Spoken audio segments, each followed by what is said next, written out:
वरदान मांगो। ब्रह्मा जी का ऐसा वचन सुनकर दुर्गम समाधि से उठकर कहने लगा, यदि आप मुझे बार बार प्रसन्न हैं आपसे, तो यह वरदान दीजिए कि दोनों लोगों में देवताओं और ब्राह्मणों के पास वेद मंत्र है वो सब मेरे पास आ जाए।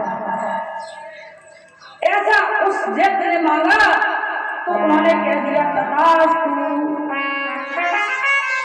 और ब्रह्मा जी के तथास्तु कहते ही उसी समय से ब्राह्मणों को वेद मंत्र विस्मृत हो गए। वरदान पाकर दुर्गम ने देवताओं की नगरी अमरावती को घेर लिया। देवता जरा रहित होते हुए भी जागृत हो गए और फिर उस दैत्य के साथ युद्ध करने में असमर्थ हो गए। वेद मंत्रों के अभाव के यज्ञ बंद हो गए और जिससे वर्षा नहीं हुई, वर्षा न होने से खेती नष्ट हो गई और वह पशु पक्षी मरने लगे। सब जीव जंतु पशु पक्षी सब मरने लगे और देवताओं ने भगवती की आराधना की।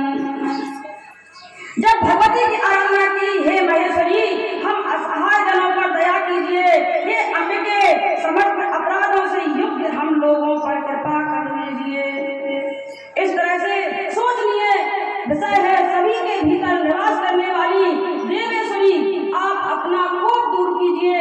आप प्राणी को जैसी प्रेरणा देती हैं वैसे ही वह करता है। इस मानव को अन्य गति से नहीं। और हे जगदम्बे आप प्रसन्न हो जाइए। अंत कोटि ब्रह्मांड की अधीश्वरी आपको बार बार प्रणाम है।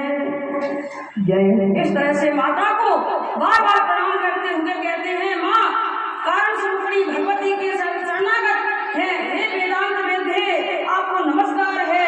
हे ब्रह्म स्वरूपी आपको नमस्कार है। सदा संतुष्ट रहने वाली और सभी उपमाओं के रहित हैं भुवनेश्वरी आपको नमस्कार है।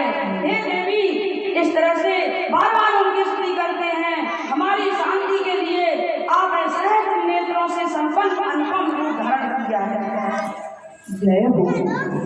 दुर्गा दुर्गा सर्वी दुर्पद द्रवाणी दुर्मच्छेदी दुर्साधनी दुर्नाशिनी दुर्दोद्वारिणी दुर्नहंती दुर्मापहा दुर्मज्ञानदा दुर्जक्षुकर बांगला दुर्मा दुर्मा लोका दुर्मा स्वरूपी दुर्मा दुर्गा दुर्गमविद्या दुर्माष्टा दुर्गंजावासिनी।